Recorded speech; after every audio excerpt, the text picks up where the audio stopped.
Hoy día estamos con Rafael Ojeda, él es licenciado en periodismo y tiene una investigación sobre el periodismo peruano en el siglo XVIII, ¿no? Vamos a hablar sobre eso en esta oportunidad. ¿Cómo es que te involucraste en el tema del periodismo en el siglo XVIII? ¿Cuál fue tu interés principal? ¿Cómo llegaste a ese tema? Bueno, lo primero que fue el interés ha sido, como te decía, ver la posibilidad de ver un paralelismo entre las publicaciones de esa época y la filosofía de la ilustración, ¿no? El pensamiento ilustrado, ¿no? Entonces necesariamente veo por la urgencia de construir una historia del periodismo en el Perú, ¿no? Una historia del periodismo, digamos, como se podría plantear a partir de las primeras publicaciones periódicas, que son reimpresiones de las gacetas españolas en Lima, ¿no?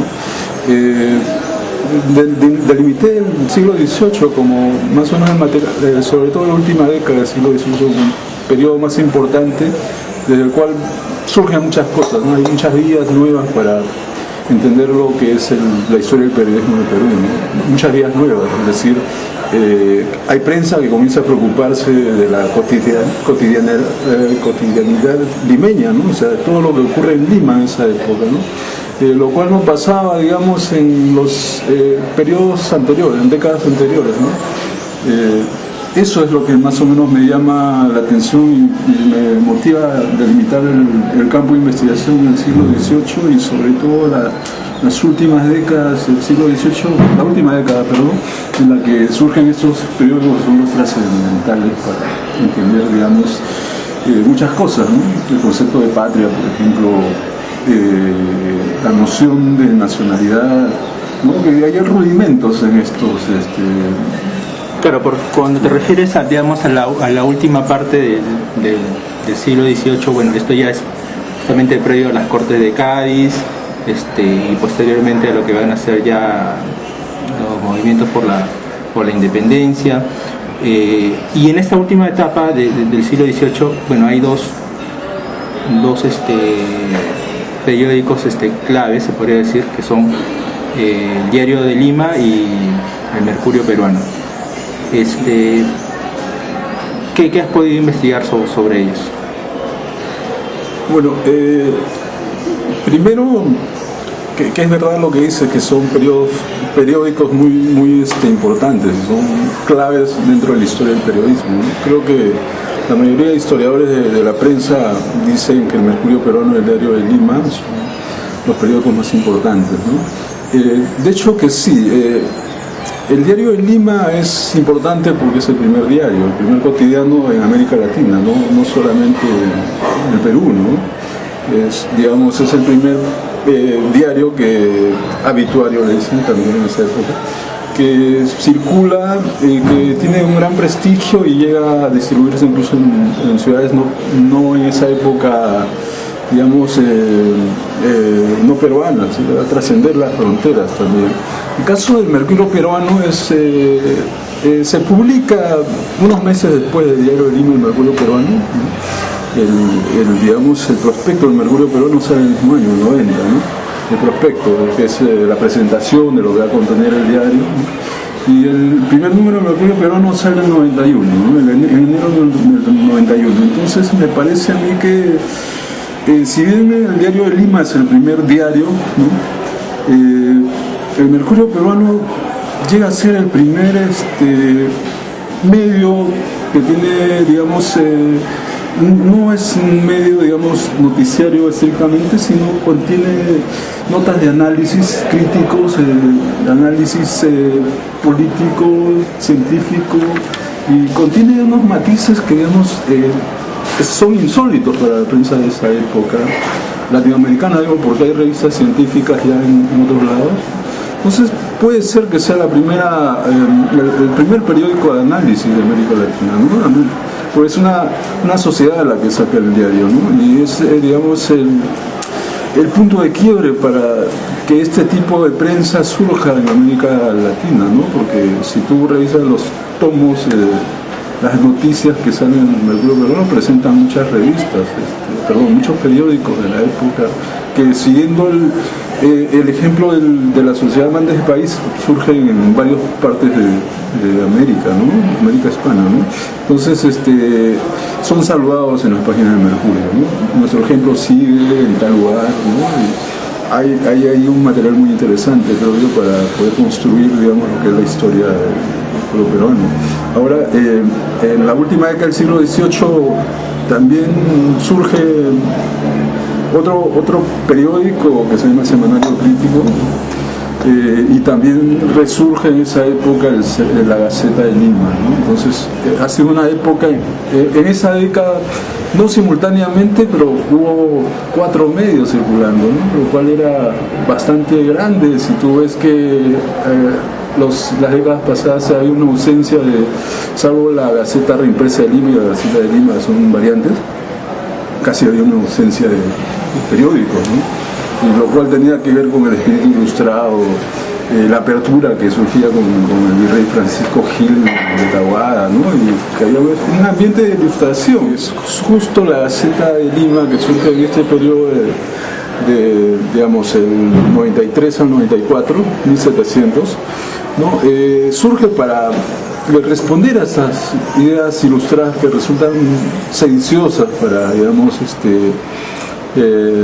para el imperio, el imperio español de las Américas, ¿no? España era... Pero la Gaceta de Lima era más monárquica, ¿no? Claro, correspondía también, pero en el Mercurio peruano también hay cartas, ¿no? Hay notas que reproducen que son infamantes para los revolucionarios, son bárbaros, ateos y cosas por el estilo. O sea, no solamente eso está alojado, digamos, en el Estado, sino estos medios como el Mercurio peruano que no corresponden al Estado, claro, tienen que tener aprobación del Estado para circular, pero también están en contra de estas ideas revolucionarias, entre comillas, porque los mencionan mucho, ¿no? Son mencionados no los revolucionarios franceses, sino los ilustrados franceses, ¿no? Y los ilustrados en general, ¿no? Son mencionados bastante, ¿no? Pero siempre dándoles adjetivos infamantes, ¿no? Que son los ateos, ¿no? Y, bueno, el Mercurio, en el caso del Mercurio peruano, y también el Semanario Crítico del padre Olavarrieta, que es otro periódico ilustrado que está casi en la misma época. El Semanario Crítico duró solamente un año. Es un periódico ilustrado, ¿no? Que sale semanario una vez a la semana, que es creado por un padre español, ¿no? Francisco Olavarrieta, ¿no? Él funda el Semanario Crítico, un ambiente en el que ya estaba circulando en la colonia limeña, en el ambiente colonial limeño, estaba circulando el Mercurio peruano con mucho éxito, y el Diario de Lima, ¿no? Que eran como te digo, dos periódicos que son fundamentales, ¿no? En este sentido. Como decíamos hace un rato, el iniciador del periodismo del Perú viene a ser Barrote y Mesa, ¿no? El iniciador, el funda del Diario de Lima, ¿no? Pero surge en este ambiente de ilustración con unas ideas ilustradas, ¿no? Tomadas directamente de la ilustración española. Es el padre el que funda esto.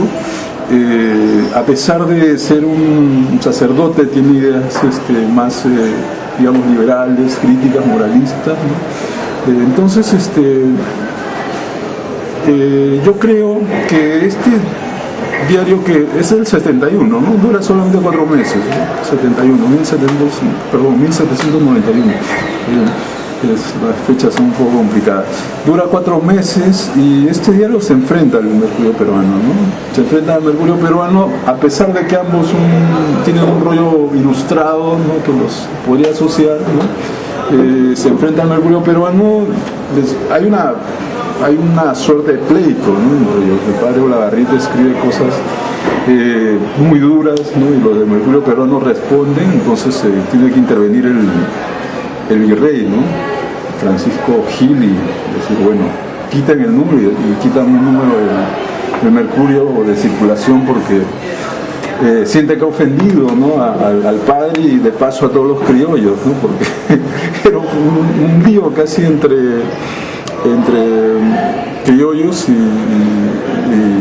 peninsulares, ¿no? Españoles peninsulares y españoles americanos, ¿no? Porque el padre había dicho que aparecían estos salvajes recién conquistados, ¿no?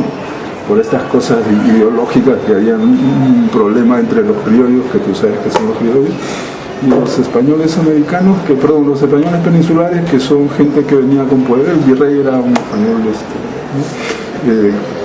que llegaba acá y tomaba el puesto, ¿no?, de virrey, y la mayoría de autoridades eran españolas, ¿no? Entonces los criollos estaban postergados, ¿no? Y aunque el Mercurio no era estrictamente criollo, había como es lo que me interesaría, en realidad lo que trato de mostrar en mi tesis sobre todo, ¿no?, que hay una mentalidad una identidad criolla germinando, ¿no?, para lo cual no es necesariamente, yo digo existencia criollo o ser criollo, ¿no?, que para lo cual no es necesario ser español americano, ¿no?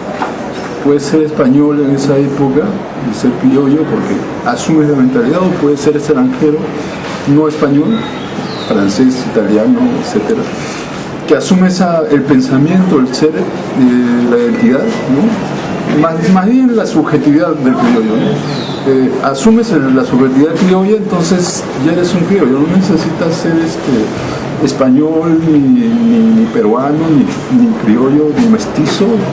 Basta con que asuma la identidad criolla, el ser criollo, el sujeto, la subjetividad para de alguna manera pensar como pensaban los del Mercurio peruano, ¿no? Pero cuando dices asumen esta mentalidad criolla, ¿eso está ligado a la idea ya de patria, de nación? ¿Qué tanto está ligado? En el Mercurio peruano hay un personaje que es un milanés, ¿no?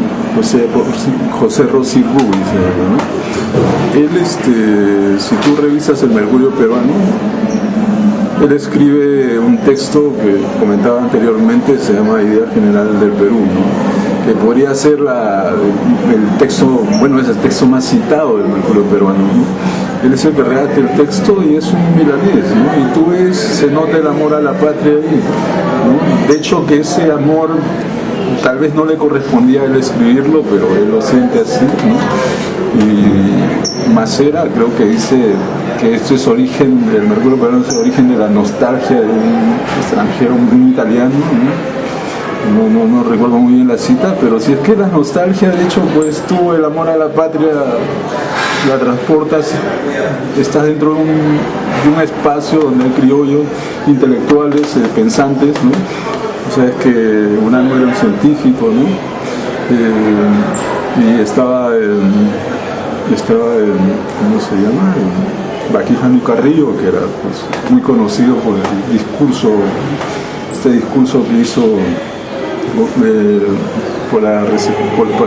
de bienvenido al virrey Jáuregui, ¿no? Entonces, me parece que son personas ya con un nivel intelectual y de algún prestigio previo al Mercurio peruano, que se suma al precio del Mercurio peruano, ¿no? Son ilustrados también, de hecho, porque en el Perú surge algo que también existía en España, ¿no? Es una rama que se llama catolicismo ilustrado, que para muchos puede ser una contradicción. Y ahora, sí, hay una noción de lo nacional, aunque algunos critican esto, algunos dicen, hablo de historiadores en abstracto, ¿no? Algunos dicen que el nacionalismo recién surge en el siglo XIX con el pensamiento, con el republicanismo liberal, ¿no? Pero yo creo que eso hace un corte en la historia, ¿no? Y lo que se trata es de buscar el lazo, porque nada surge de generación espontánea, ¿no?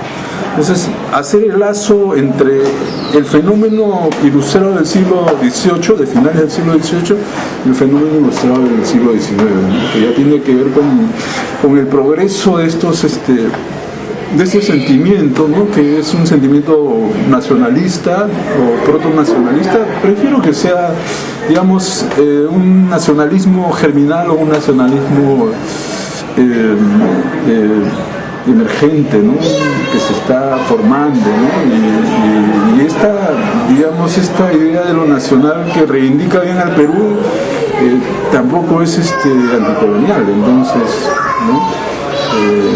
De alguna forma se sigue pensando en la nación como una cosa grande, ¿no? Que tiene que ver con la madre patria, ¿no? Entonces hay un problema ahí, hay definiciones que hay que marcar, ¿no? Porque, por ejemplo, país implica el lugar donde has nacido, ¿no? Y los paisanos son, para un criollo, los indígenas que han nacido, los negros que han nacido en el Perú también son paisanos. En una de las cartas de Tupac Amaru lo dice, ¿no? Mis paisanos criollos, ¿no? Tupac Amaru lo dice. Dice mis amados criollos, y él se refiere pues a los que han nacido en el país, no dice mis connacionales, porque el término ha evolucionado. Es un engranaje para entender, digamos, esos términos. Por eso te digo, el estudio analítico conceptual, me refiero a eso, ¿no? Es un engranaje para entender el desarrollo y la evolución de estos términos. Y el siglo XVIII creo que es un momento muy importante para entender, digamos, cómo se enlaza o cómo se desarrolla y qué dimensiones adquiere el pensamiento, toda la teoría de la modernidad, ¿no? ¿Cómo has hecho en la parte, digamos, ya del método? En la parte de metodológica, ¿qué instrumentos has usado o cómo te has desenvuelto en eso para poder entrar a tu tema de investigación? Bueno, es un poco complicado. Yo pongo algo mucho más simple, ¿no? Lo diacrónico y lo sincrónico, ¿no? Un estudio histórico y un estudio analítico conceptual, es decir, primero estudiar todos los elementos históricos, ¿no? Tratar de hacer una historia, ¿no? Convencional. Entonces lo que hago yo, traer esta estructura que voy formando y todo el aparato conceptual, ¿no? Y contrastarlo con teorías contemporáneas, ¿no? El postestructuralismo es una de las salidas, ¿no? El pensamiento posmoderno también es otra de las salidas. Entonces, tratar de que esto, digamos, de alguna forma se enfrente, ¿no? Conceptualmente hay un enfrentamiento para ir dilucidando cuestiones, ¿no? Por ejemplo, es cierto y también es falso que en esa época, digamos, en el siglo XVIII, en el Perú todavía seguía circulando un pensamiento escolástico, ¿no? Es verdad, ¿no? Quienes se enfrentan a los ilustrados de la época son los escolásticos, ¿no? Y que había un pasado feudal, yo creo que sí, ¿no? Pero también había ilustración en el mismo momento. Entonces, a partir de estos estudios de los que te hablo, esos estudios contemporáneos, que los que yo me nutro normalmente es filosofía, sociología, todo, creo que podemos ir elucidando los conceptos, ¿no? Y yo creo que más que una noción lineal había una noción de simultaneidades, ¿no? Porque comenzaban a cambiar cosas y había diversos grupos en pugna, ¿no? Y eso se manifiesta también en el reemplazo del latín por el francés, que también ocurre en esa época, y en el ámbito del lexicográfico que comenzaba a ocurrir en esa época. Entonces me parece que es un periodo es muy emocionante para hacer este tipo de estudios comparados, estudios. Sí, yo creo que el aparato conceptual, el aparato teórico es interdisciplinario, ¿no? Necesariamente, ¿no? Que tiene que ver con elementos de los estudios culturales, tiene que ver con los elementos de la historia, de la filosofía, ¿no? Con elementos del periodismo también, ¿no? Porque de hecho que tenemos que entender qué cosa es una prensa o no. Como te digo, mucha gente de la Facultad de Ciencias Sociales pensaba que el Mercurio no era un periódico, ¿no? Entonces por algo lo dirán, ¿no? Y por eso también te comentaba hace un rato lo de Porras, que dice que no hubo periodistas en la colonia, ¿no? Sino literalmente dicen que como chismógrafos había gente que tocaba las campanas y avisaba, por ejemplo, que había una condesa, por decir, que estaba pasando por una calle con el amante, entonces tocaban las campanas. Pero raro, porque Porras también habla de Mercurio Peruano, habla del Diario de Lima, ¿no? Resulta raro que lo diga. ¿Sabes lo que yo creo? ¿Por qué crees que él no identifica a estos periódicos con periodismo? Porras es de los años 20, ¿no? Es de la generación centenaria, ¿no? Es decir, estamos hablando de un siglo después, ¿no? De toda esta efervescencia revolucionaria, marcada por la Revolución Francesa sobre todo, ¿no? Que mete en los corazones de las personas esa idea romántica de la patria, ¿no? A fondo, ¿no? Que no estaba presente en los ilustrados anteriores. O sea, los ilustrados no eran románticos, ¿no? Y la Revolución Francesa le mete ese ingrediente revolucionario y romántico a la noción de patria, ¿no?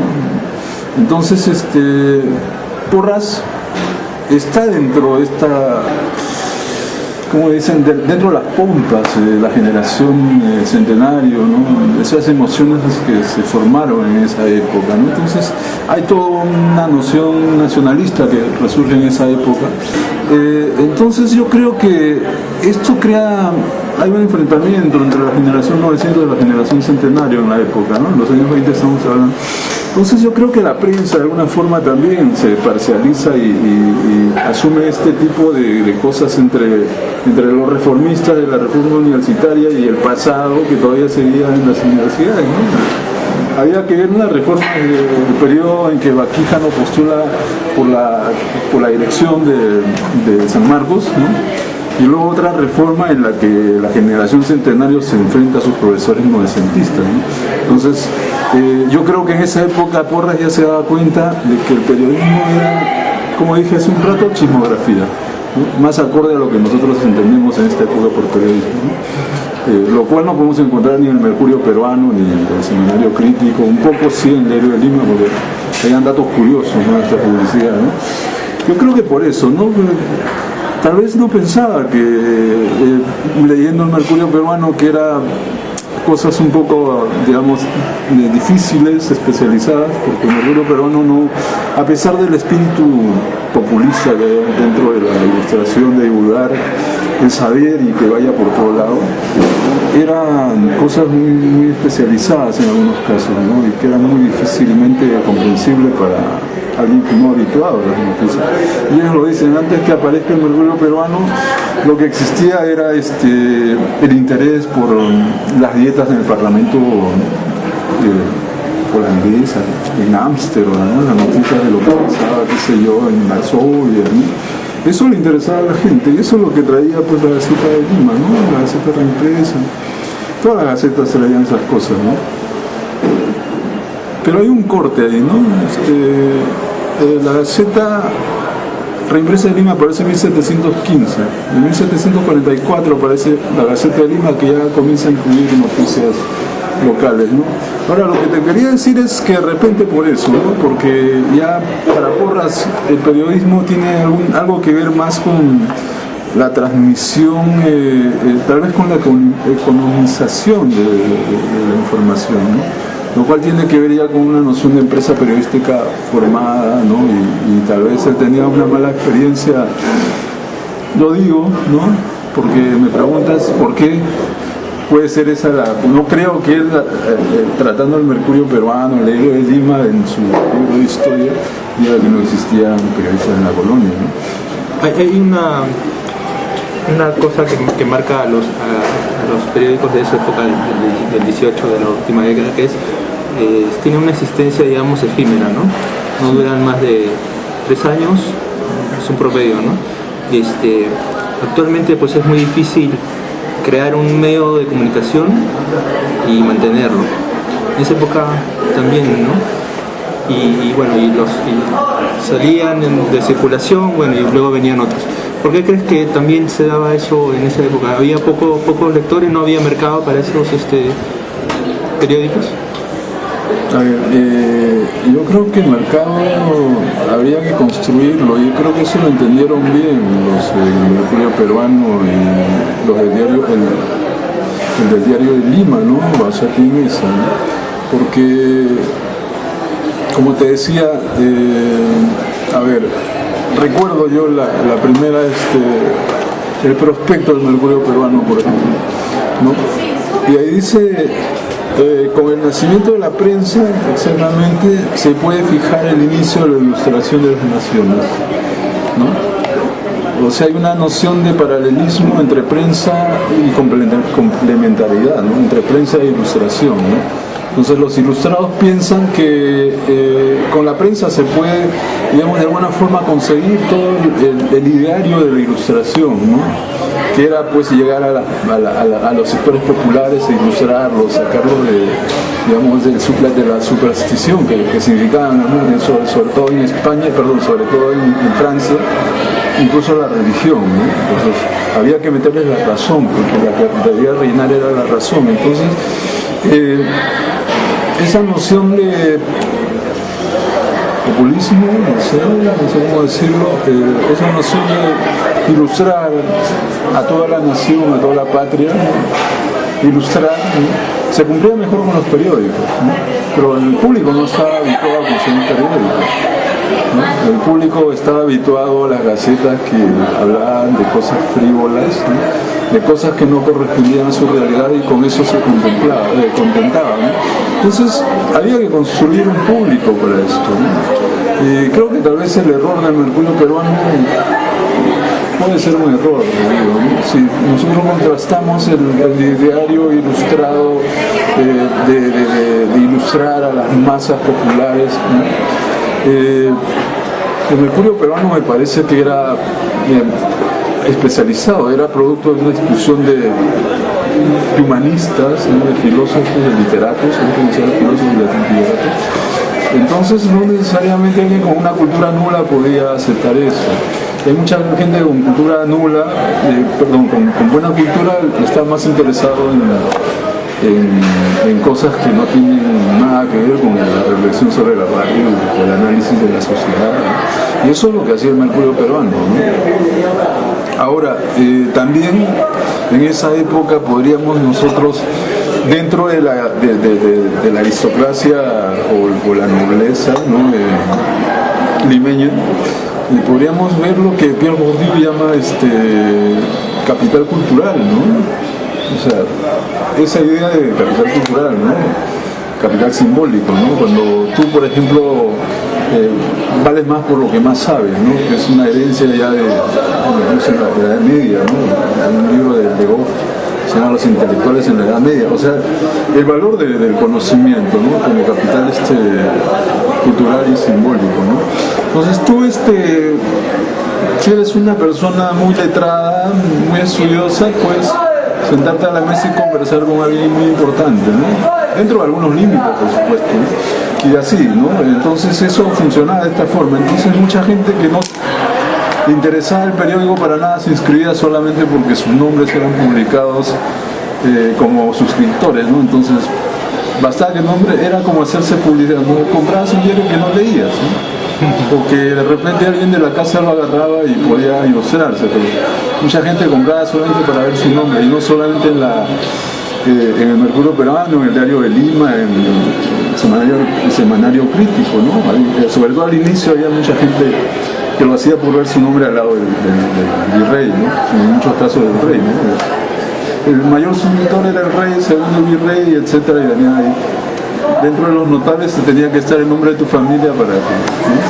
Tenga cierto prestigio, ¿no? Entonces eso un poco también que marcaba, digamos, la posibilidad de auge, pero lo otro era pues que había que formar el público para la prensa en esa época, ¿no?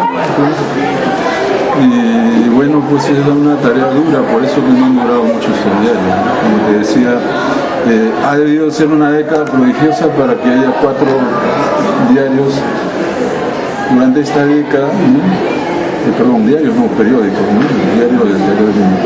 Y pues eso marcó un precedente para lo que vino después, ¿no? Esa necesidad de ilustración de la gente fue de alguna manera yendo para otros lados, ¿no? Y la necesidad de, digamos, de pensar el país, en el caso del Mercurio peruano, ¿no? Creo que de alguna forma, como te decía, ha sido el antecedente directo de lo que después se transformó en el republicanismo del siglo XIX, ¿no? ¿A qué conclusiones has llegado luego de investigación? ¿Qué es lo que has podido dilucidar? Bueno, yo creo que conclusiones preliminares, ¿no? Porque la investigación, si bien es cierto funcionalmente, ha así desarrollada, pero creo que hay muchas cosas más que me siguen interesando y las conclusiones serían preliminares, ¿no? Por todo lo que te acabo de decir, por ejemplo, de formar un puente entre estos dos periodos, ¿no? El periodo colonial y el periodo republicano. Es el término medio, uno puede pensar eso, ¿no? Formar un puente entre eso es, digamos, pensar que uno de los antecedentes, cuando tú hablas de nacionalismo, idea de patria, es que se comienzan a formar en este contexto, ¿no? Con estos actores sociales, ¿no? Que son los ilustrados católicos peruanos, ¿no? Como decían, la subjetividad criolla que ya está, o sea, ¿qué es un criollo, por ejemplo, no? Un criollo es alguien que nace, un español nació en América, ¿no? En el caso del criollo peruano, como lo dice Vizcarra y Guzmán, los criollos peruanos, ¿no? Los españoles peruanos, dice Vizcarra y Guzmán, ¿no? Y me parece a mí que eso, de alguna forma, a ver, esto es una cosa muy muy amplia, pero me parece que eso de alguna forma va definiendo los conceptos, definiendo sensibilidades, ¿no? Yo creo que la noción de subjetividad criolla es importante, ¿no? Para comprender esto. Una cosa, las nociones de lo nacional, que también evolucionan en esa época, también son importantes para definir esto, ¿no? Entonces, esto que es conceptual y que puede ser difícil de comprender y que muchos pueden no estar de acuerdo también, se ve, digamos, de alguna forma representada en lo escritural, en lo textual, ¿no? Que tiene que ver con los periódicos de la época, que uno puede revisarlos y que vas a encontrar, digamos, de alguna forma la definición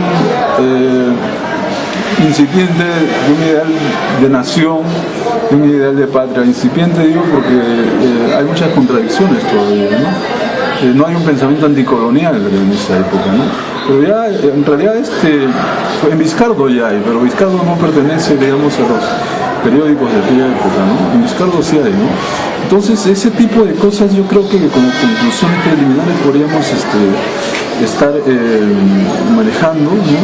Con conclusiones preliminares, porque como te digo, el resto es solamente la reconstrucción histórica, que es mucho más sencilla, ¿no? Hacer un esqueleto histórico y historiográfico, ¿no? de todo esto.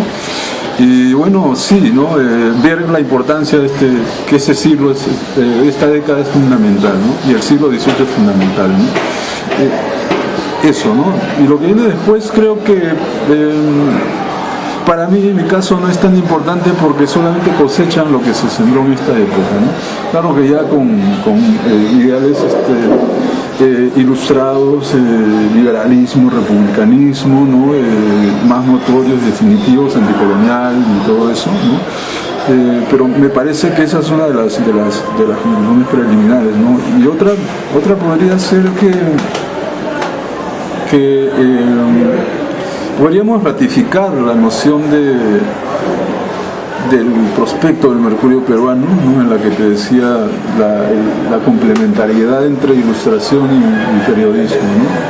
Porque el periódico de alguna forma permite que las ideas circulen mucho más rápidamente, ¿no?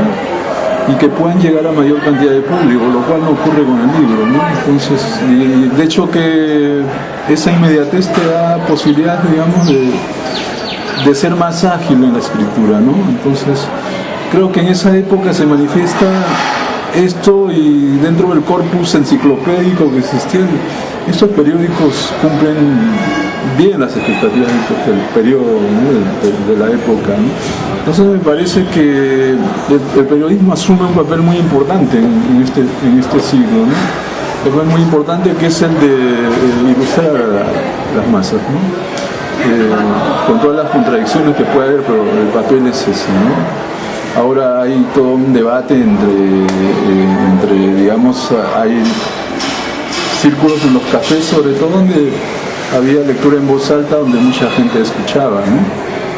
Entonces eso solamente se podía dar de alguna forma con esa necesidad surgida a partir de la ilustración, ¿no? Y el periódico por eso ha cumplido, el periodismo, la prensa ha cumplido un papel muy importante para difundir los ideales nacionales, ¿no? Difundir los ideales nacionales, los ideales de liberación, de descolonización, los ideales ya estoy hablando en términos de función del periodismo de la época, ¿no? La prensa doctrinaria del siglo XIX, ¿no? Entonces yo creo que en esta época ahí surge, digamos, las primeras inquietudes, ¿no? Que en el siglo XIX ya son cosas más directas y más definidas, ¿no? En el siglo XIX ya la prensa es prensa liberal, prensa que tiene que ver con los movimientos revolucionarios y independentistas, ¿no? Entonces también como hay prensa realista, hay enfrentamiento de ideas dentro de la prensa, ¿no? La prensa tiene un factor muy importante para, creo, crear conciencia, crear posibilidad que es en los estudios postcoloniales agencia, ¿no? Posibilidad de crear agencia, ¿no? Es que quiere decir que tiene que ver con ideas de autorrepresentación, ¿no? De autogestión, ¿no? Estarse a sí mismo como grupo social, ¿no? Entonces, sí, me parece que eso es lo que podría ser una tercera conclusión preliminar, ¿no?